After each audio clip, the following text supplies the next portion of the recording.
Guys, good morning, welcome back to my channel. আশা করি তোমরা ভালো আছো, আমিও বেশ ভালো আছি। তো আজকে হচ্ছে বাড়িতে মা নেই, তো আমাকে রান্নাবান্না সবটা করতে হবে, মানে রান্না পুজো যা আছে সব করতে হবে।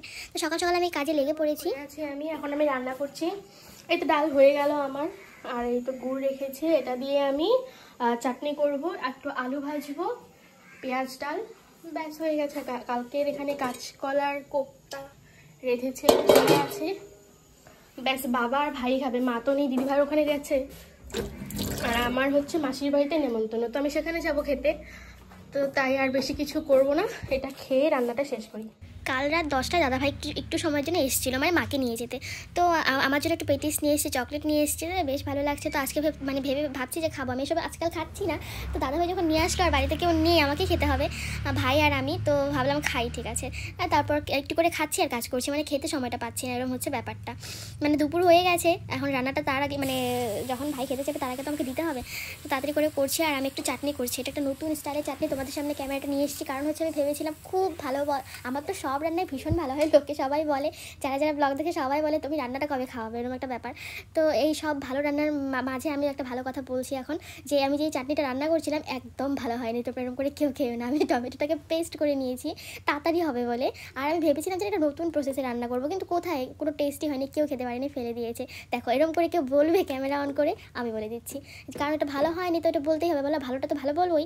এটা ভালো হয়নি একদম, দেখতে তো বেশ সুন্দর হয়েছে কালারটা, কিন্তু খেতে একদম বাজে হয়েছিল। তো এরকম করে কেউ খেয়েও না। তো কী করবো বলো, যাই হোক, সেটা চাটনি টাটনি হয়ে গেছে।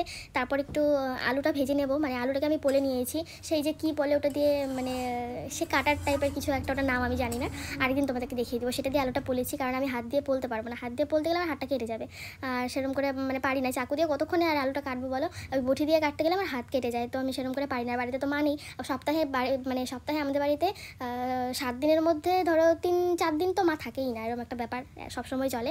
তো এটা বড় কিছু না আমার জন্যে। তো এখন রান্না করছি, যেহেতু আজকে কলেজে যাইনি, তো ভাবলাম ঠিক আছে করিনি, কলেজে গেলে বাবা করতো।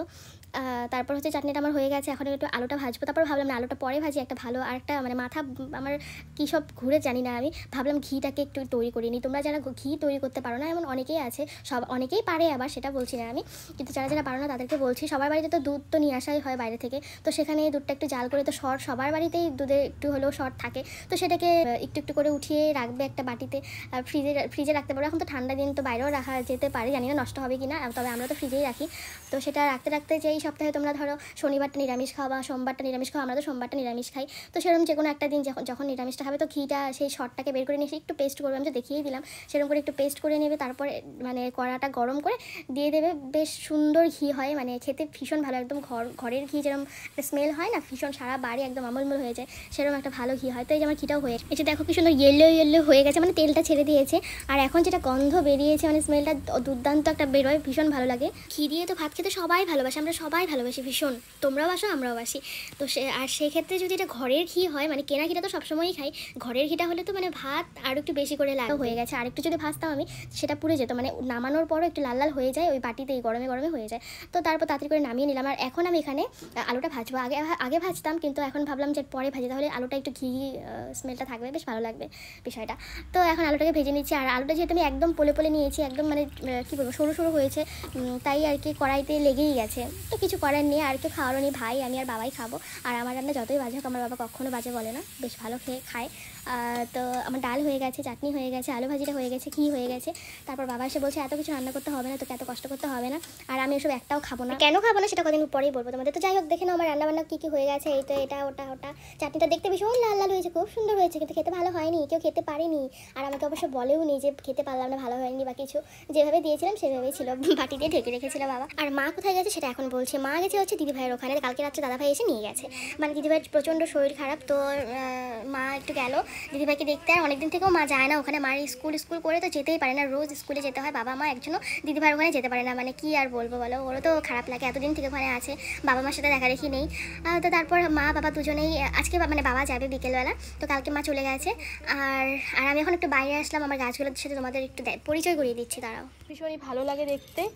এই দেখো চারিদিকে শুধু সবজির চোখলা, একটা বালতিতে রেখেছিলাম, ওই যে বালতিটা, তো ওখান থেকে ইঁদুরে নাকি খেয়ে নেয়, তো তারপর এমনি রাখা হয়েছে। আমার ফুল দেখাচ্ছে, চলো আমি গেড়েছিলাম গাছটা, আর আমাদের রেড রোজগুলো না ভীষণ বড় হয়ে ফুটে, ওপরটা ভর্তি শুধু। এখানেও একটা গাছ দেখো কত কত, এই কটা হচ্ছে আমার গাছ। ফুলগুলো দেখো সাইজ হয়তো ক্যামেরায় বোঝা যাচ্ছে না, কিন্তু ভীষণ বড় বড়। তো এটা হচ্ছে সেই মুখটা থাকে না, সেটা দিয়ে আমি একটা গাছ তৈরি করছি, এটা শাক মানে হয়। তো আমি দেখছিলাম এটা কীরকম করে কতটা হয়, খাবো কি না সেটা জানি না। তো জেঠি আমাকে সাইড থেকে বলছে, ও বাড়ি থেকে যে কার সাথে গল্প করছি, তারপর বললাম যে আমি ক্যামেরা নিয়ে আছি। তো তারপর যাই হোক, তারপর আবার আমি ঘরে গিয়ে সবজির ছালটা নিয়ে এসে এখানে ফেললাম। তারপর এখন আবার চাল ধোয়া জলটা যে, সেটা গাছের জন্য ভীষণ ভালো, তো সেটা আমি আবার এখানে ফেলতে আসলাম। এখন আমি স্নান করে খাওয়া দাওয়া করবো। চলো টাটা, ভালো থেকো, সুস্থ থেকো, দেখা হবে নতুন ব্লগে।